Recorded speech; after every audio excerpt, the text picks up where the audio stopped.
3 people face charges in a series of armed robberies and burglaries throughout Rockford.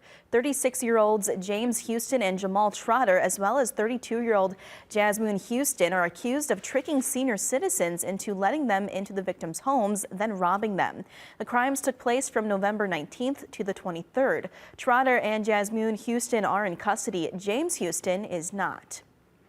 Rockford police remind residents to keep doors and windows locked, plus keep curtains closed and porch lights on at night. Never let a stranger in, and don't be afraid to ask for identification when someone comes to your door.